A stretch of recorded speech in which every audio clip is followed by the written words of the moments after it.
On se souvient toutes et tous du discours de Jacques Chirac il y a 20 ans, c'était en 2002 je crois, et il nous disait alors il y a urgence, la maison brûle et on regarde ailleurs. Ça fait 20 ans donc, oui, il y a urgence maintenant, tous les rapports et notamment le dernier rapport du GIEC nous l'indiquent. Il nous reste peu de temps pour espérer inverser la tendance sur laquelle nous sommes depuis de nombreuses années, donc oui, il y a urgence. Par plusieurs actions du quotidien, je crois que ça commence par là, évidemment. J'espère, comme tout le monde, je trie mes déchets, ça me semble quand même être la base. Et puis je suis pour l'économie circulaire, pour le réemploi. Je me suis mis, comme beaucoup, à Vinted, donc j'achète beaucoup sur Internet. Je garde mes fringues, mes habits longtemps. Dans mes modes de déplacement aussi, j'ai évolué depuis un certain nombre d'années. Quand je suis obligé de rouler, je roule à l'électrique, ma voiture est électrique. Et puis dans mes déplacements du quotidien, j'utilise énormément les transports en commun ou depuis quelques semaines les trottinettes électriques en libre service à Ivry-Courcouronnes, et j'espère d'ailleurs que cette proposition de déplacement alternatif, notamment pour le dernier kilomètre, c'est-à-dire les déplacements du quotidien, vraiment, aller acheter son pain, son journal, vont pouvoir essaimer dans d'autres communes de notre circonscription.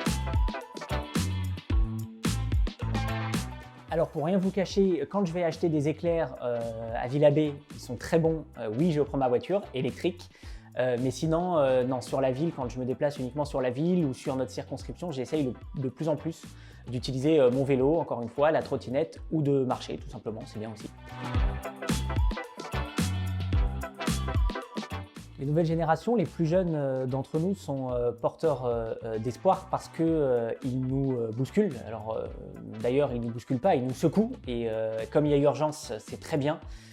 Et puis elles ne sont pas seulement dans la contation, elles ne font pas que porter des idées, des slogans, mais c'est important également pour agiter les consciences, mais elles sont dans l'action concrète, et en ça doit toutes et tous nous inspirer et nous mobiliser pour être à leur côté.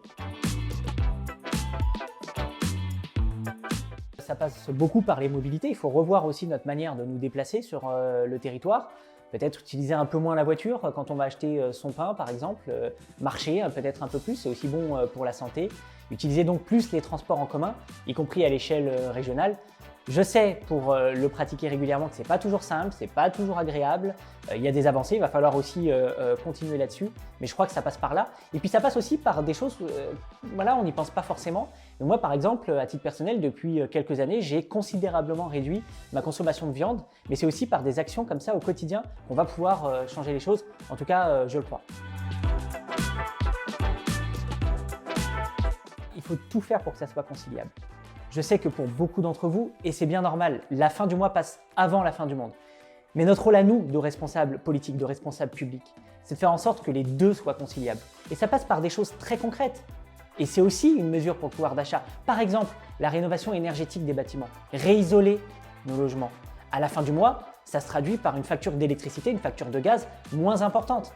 Et on sait ô combien, depuis que les prix ont explosé, que c'est important pour toutes et tous et que ça grève notre budget mensuel. Donc c'est par des mesures concrètes comme celle-là, où on voit à la fin du mois le résultat de cette action, que l'on pourra concilier fin du mois et fin du monde.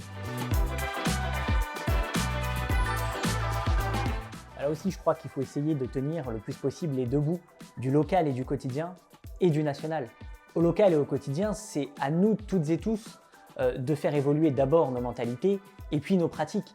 Ça passe par des choses qui peuvent paraître évidentes, mais ne plus manger de tomates en hiver, d'essayer de se fournir le plus possible en proximité. Je sais que ça coûte encore trop cher pour un certain nombre d'entre vous, mais c'est à nous de nous battre pour que ça soit plus le cas, que ce soit accessible pour tout le monde.